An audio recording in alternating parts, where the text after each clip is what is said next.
Cricket की बात क्यों ना कर ले, क्योंकि आज आखिरकार हमने कसम तोड़ ही दी है। बिल्कुल बनता भी है, क्योंकि इससे पहले 2 मैचेस हुए हमारे न्यूजीलैंड के साथ, उसका हाल हमने आपसे शेयर किया ही, लेकिन अब जरूरी था जब पाकिस्तानी टीम ने अच्छी कारकर्दगी दिखाई है तो उसको भी शेयर किया जाए।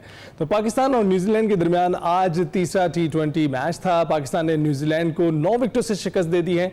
ऑकलैंड में खेले गए मैच में मेहमान टीम पाकिस्तान ने टॉस जीता और मेजबान को पहले बैटिंग की दावत दी, और फिर पाकिस्तानी बॉलर्स की जो लाख कोशिशों के बावजूद भी जो कीवी टीम थी वो 204 रन बनाने में कामयाब हो गई थी। 19.5 ओवर्स में पूरी टीम आउट हो गई और पाकिस्तान की जानिब से हारिस रऊफ ने 3, शाहीन अफरीदी, अबरार अहमद, अब्बास अफरीदी ने 2-2 विकेटें हासिल की, जबकि शादाब खान ने 1 विकेट हासिल की। पाकिस्तानी टीम में अब्बास अफरीदी और अबरार अहमद को शामिल किया गया, जबकि मोहम्मद अली और जहादाद खान टीम से ड्रॉप कर दिए गए थे।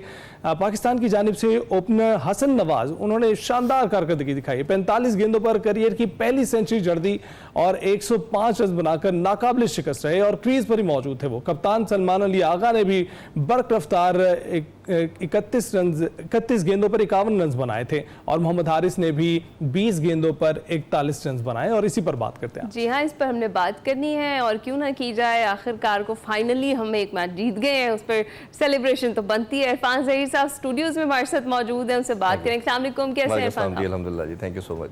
कैसे जा रहा है रमजान? अल्हम्दुलिल्लाह जी, रमजान इज गोइंग गुड। आपको लगता है कि ये बड़ा अच्छे वेदर में आया है काफी सालों के बाद, तो अल्हम्दुलिल्लाह वैसे बड़ा प्लेजेंट है सब कुछ, तो बड़ा जबरदस्त अल्हम्दुलिल्लाह जी। इस फतह के बाद भी प्लेजेंट हो गया आज की फाइनली, जिसको हम बार बार कह रहे हैं। हाँ जी, हाँ जी।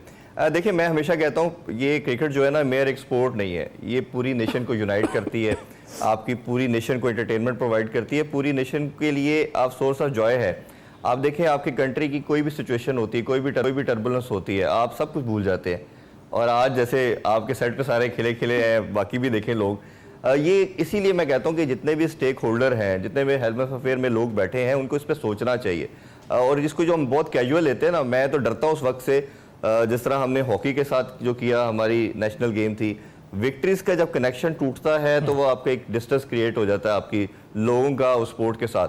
और जिस तरह आप देखें, जनरली आप लोग भी मीडिया से हैं, लोगों से इंटरेक्शन करते हैं, हर बंदा कह रहा था हमने क्रिकेट नहीं देखनी, आज के बाद हमने इसको देखना ही है। हम खुद भी कह रहे होते हैं और देख भी रहे होते हैं और बात भी कर रहे होते हैं। और देखिए ना, अब एक विक्ट्री आई है, सिर्फ एक विक्ट्री, तो लोगों का मूड ही चेंज हो गया। मैं जब से ही 2-3 घंटे में जितने लोगों से बात हुई है, व्हाट्सएप पे मैसेज आने शुरू हो गए, तो ये आपको बताता है कि ये कितनी इंपॉर्टेंस रखती है cricket. Coming back to your question, ये विक्ट्री बहुत इंपॉर्टेंट थी, मस्ट रिक्वायर्ड थी।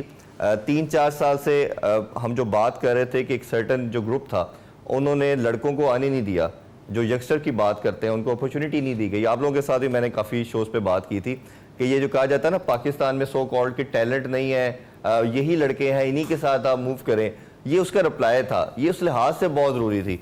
और एक जो नैरेटिव बिल्ड किया जा रहा था सोशल मीडिया के ऊपर, देखा जी बाबर रिजवान को आपने निकाल दिया, फलाने को निकाल दिया, ये देखें वापस लेके आए, ये आपकी औकात है। तो इस बच्चे ने खासतौर पे हसन नवाज ने, इब्न हारिस ने भी ये प्ले करके, यही मैं आपसे पूछने लगा था कि अब ये बताएं कि पूरी टीम को देखने के लिए आएंगे कि हसन नवाज को देखने के लिए आएंगे, क्योंकि आपके पास और लड़के भी हैं। मैन ऑफ द मैच तो जो है वो हसन नवाज ही रहेगा। पिछले 2 मैचेस में 0 पर आउट होने के बाद ये वाली कारकर्दगी। अच्छा, मेरे से ना काफी डिफरेंट शोज में मुझे से क्वेश्चन किया गया हसन नवाज के ऊपर, 2 फेलियर हैं, तो मैं उनको रिमाइंड करवाता रहा। सईद अनवर के 2-3 फेलियर हुए थे, फिर मैं अभी अब्दुल्ला शफीक का रिमाइंड करवा रहा था। 2021 में उन्होंने जब डेब्यू किया, न्यूजीलैंड में किया, तो दोनों मैचेस के अंदर उनकी डक थी। तो उनका ये मैटर नहीं करता कि आपके 1-2 फेलियर हुए हैं। यंगस्टर को आपने कॉन्फिडेंस देना है, उन पे ट्रस्ट करना है, उनको बैक करना है। उसने बार बार अपने प्रेस कॉन्फ्रेंस के अंदर पोस्ट मैच में एक ही जिक्र किया कि कप्तान और वाइस कप्तान ने मुझे बहुत बैक किया। उन्होंने मुझे बार बार कहा कि तुम्हारे 5 फेलियर भी हो जाए, कोच ने भी यही कहा कि तुम्हारे 5 फेलियर भी हो जाते हैं, हम तुम्हें बैक करेंगे। ये जब आप कॉन्फिडेंस देते हैं, किसी बच्चे को खड़ा करते हैं, देखिए जब आपके सीनियर प्लेयर 5 साल राज कर सकते हैं टीम पे, डिस्पाइट ऑफ इट आप कोई इवेंट नहीं जीते, तो क्या एक बच्चे का 5-10 मैचेस का भी चांस नहीं है? उसका हक नहीं है? इसी तरह मैं बात कर रहा था, टीम के स्क्वाड जो भी आपका आ जाता है, फिर आपने प्लेइंग 11 को डिटरमिन करना होता है कौन सी खेलेगी। मैं हमेशा कह रहा था कि अब्बास अफरीदी आपकी टीम से ड्रॉप नहीं होता। आपने शहीनशाह अफरीदी आपका प्राइम बॉलर, प्रीमियम बॉलर है, लेकिन अभी वो बहुत रन कंसीड कर रहे हैं। आप यंगस्टर को जब लेके आते हैं तो उसको इंडक्ट करना चाहिए। आज जैसे ही वो आया अब्बास अफरीदी, आपकी पूरी बॉलिंग की शेप चेंज होगी। इसी तरह आप सुफियान मुकीम को ऐड कर सकते हैं। आप बच्चों को देखें, डिफीट को आप साइड पे कर दें, विक्ट्रीज ये बच्चे 2 मैच हारे, आज आपको वो विक्ट्री दिलवा दी जो पहले पास्ट में कभी नहीं हुआ। जब आप इनको कंसेक्टिव चांसेस देंगे तो आपको यही लड़के कल के स्टार्स हैं। आपने एक माइंडसेट बताना है कि हमने विक्ट्रीज के लिए खेलना है। लेकिन ज़हीर, आप क्या सोचते हैं, एक कलेक्टिव माइंडसेट हमारा टीम के बारे में बन चुका है और वो कारकर्दगी की वजह से ही है। अभी जो कारकर्दगी दिखाई गई है, क्या आपको लगता है टीम की कारकर्दगी अच्छी थी या किसी एक की कारकर्दगी ऐसे हो गई जिसने मैच जितवा दिया? नहीं, पूरी टीम की थी इसमें। देखें, आप पहला मैच देखें जो क्राइस्टचर्च में खेला गया, जो डर्बन में खेला गया और ये ऑकलैंड में खेला गया। ऑकलैंड की ग्राउंड जो है वो दुनिया के सबसे शॉर्ट ग्राउंड कहा जाता है। हाथ पे स्क्वायर की जो इसकी बाउंड्रीज हैं, उसकी जो डायमेंशंस है वो बहुत शॉर्ट है। बेसिकली मल्टी स्पोर्ट्स के लिए यूज़ होता है, रग्बी के लिए यूज़ होता है। उसी को वो ड्रॉप इन पिच है। एक तो सीम और स्विंग इसमें कम हुआ क्योंकि ड्रॉपिंग पिच है। जो वैसे प्रिपेयर की जाती है पिच, उस पर नॉर्मली ज़्यादा बाउंस होता है। वो दिखा भी रहे थे, ऑलमोस्ट 2 इंच का डिफरेंस था बाउंस के अंदर भी। तो हमारे लड़के सीम स्विंग जहाँ कम होगा उधर अच्छा खेलेंगे। फिर डायमेंशंस कम थी। जो पावर हिटिंग की बात की जाती है, छक्कों की बात की जाती है, जब बाउंड्री कर्टेल होंगी तो हमारे प्लेयर के पास ज़्यादा चांसेस आ जाते हैं। दुनिया खासतौर पे न्यूजीलैंड की बात करें, साउथ अफ्रीका, ऑस्ट्रेलिया की बात करें, इनके प्लेयर जो है वो बड़े छक्के लगाते हैं। वो 70, 80, 90 मीटर का छक्का लगाना मसला नहीं है। हमारे जब इतनी बड़ी डायमेंशंस की बाउंड्री होती है, बाउंड्री पे कैच आउट हो जाते हैं। तो छोटी बाउंड्री होने से भी एक हमें थोड़ा एडवांटेज था। जो आपकी बात थी, देखें ये 200 पे रोकना, ये अच्छा रोकना था। ये जो पिच थी, ये 250 प्लस से ऊपर थी। हमारे बॉलर्स की कारकर्दगी भी बड़ी जबरदस्त रही। मैं ये कह रहा हूँ कि वो बड़ी अच्छी थी। 200 पे आउट करना, इवन हमने ऑल आउट किया। अभी 19.5 ओवर में हमने तमाम आउट कर दिए। जो प्रीवियस हम पास में देख रहे हैं, हमारे से ना टेस्ट में 10 आउट हो रहे हैं, ना ओडीआई में आउट हो रहे हैं, तो ये अच्छा साइन था। तो अगर हमारी बारी पहले आ जाती, बैटिंग हम खुद पहले कर लेते तो ये बड़ा एक अच्छा क्वेश्चन आपका कि टॉस का बड़ा इसमें वाइटल रोल था। न्यूजीलैंड जो पहले 2 मैचेस जीता, उसमें क्या था, वो चेज कर रहे थे। आज के मैच में जब आपके सामने टोटल होता है, बाउंड्रीज छोटी होती हैं, तो आपके पास कन्वीनियंट हो जाता है। और शुरू में न्यूजीलैंड के अंदर होता है कि विकेट के अंदर थोड़ा मॉइस्चर भी होता है और आपकी बॉल ज्यादा सीम स्विंग भी करती है। तो ये क्रेडिट देना पड़ेगा हमारे लड़कों को, बड़ी जबरदस्त बॉलिंग की सब लड़कों ने और उनको कर्टेल करना 205, 4 तक, ये बड़ा आउटस्टैंडिंग है। ऐसा कैप्टन आपको कैसे लगे? देखिए, मैं आपको ये इंसाइट बता देता हूँ।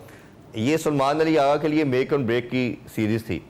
ये बहुत डिबेट की गई, सलमान अली आगा की टीम में जगह नहीं बनती। असल में इन्होंने शादाब को कैप्टन बनाना था। शादाब को जब ये सोशल मीडिया पे इन्होंने जब न्यूज़ ब्रेक हुई तो बहुत ज़्यादा बैकलैश आया, बड़ी स्वेयर क्रिटिसिज्म आना शुरू हुआ। ये क्रिटिसिज्म से डरते हुए इन्होंने कहा कि अच्छा, सलमान अली आगा को पहले ही हमने अनाउंस किया हुआ है वाइस कैप्टन, तो उसी को बना के देखते हैं और अगर ये हारेगा तो हमारे पास एक स्केप बोर्ड बनेगी शादाब को बनाने के लिहाज से। अब देखें ना, यही तो हम बात करते हैं कि हर चीज़ के अंदर एक अपॉर्चुनिटी भी कहीं छुपी है। सलमान अली आगा को पता था कि ये मेरे लिए मेक और ब्रेक है। उन्होंने अपने आप को नंबर 3 पे किया, करिश शो की। आप देखते हैं टेस्ट में और ओडीआई में वो 5वें 6ठे नंबर पे आते हैं।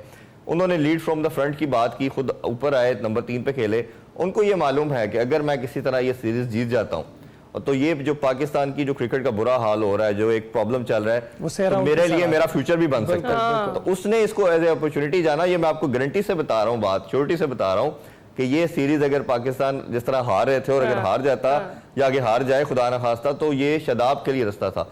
शादाब, मैं मानता हूं कि शायद आपकी मॉडर्न डे क्रिकेट में सबसे बेस्ट जो खेलता है वो शादाब खेला, लेकिन उनकी अपनी जगह टीम में सीमेंट नहीं हो पा रही। तो अब आगे चल के हसन नवाज की सेंचुरी के बाद कोई खतरे की घंटी है बाबर रिजवान के लिए? बिल्कुल है। ये बड़ा इंपॉर्टेंट चीज आपने बताई, क्योंकि अभी आपने शायद कल प्रेस कॉन्फ्रेंस सुनी होगी आकिब जावेद की, जो मैच के वाले से, टीम के वाले से बात की। उन्होंने जिक्र किसका किया? उन्होंने साइम अयूब का किया और फखर का किया कि इस टीम में जब साइम और फखर आ जाएंगे और एक आधा प्लेयर हमें मिल जाता है तो हमारी टीम बैलेंस है। अच्छा ओपनर मिल गया है फिर पाकिस्तान, बिल्कुल मिल गया है। और मैं आपको बताऊं, ये चैंपियन कप में भी परफॉर्म कर चुके हैं, तीनों फॉर्मेट में ये हसन नवाज कर चुके हैं। और हर बंदे के, देखिए क्रिकेट में ये लाजमी नहीं है, एक हम जो बात करते हैं ना, डोमेस्टिक खेलने वाला बच्चा आना चाहिए, वो 100% फंडामेंटल है। लेकिन अगर आपको कोई टैलेंट नजर आ जाता तो इट्स नॉट मैंडेटरी कि उसको 100 मैच खिला के आपने टीम में लाना है। आप उसे 15-20 के बाद भी ले आए, उसको आप अपने पास कैंप में रखें, उसमें एकेडमी में प्रिपेयर करें। अभी मैं जाजेब की बात कर देता हूँ। अभी उसकी सिर्फ लोगों ने 2-3 इनिंग्स देखी है, कराची से खेल रहा है। अभी जो T20 कप हो रहा है हमारा डोमेस्टिक, वो खूबसूरत हिटर है।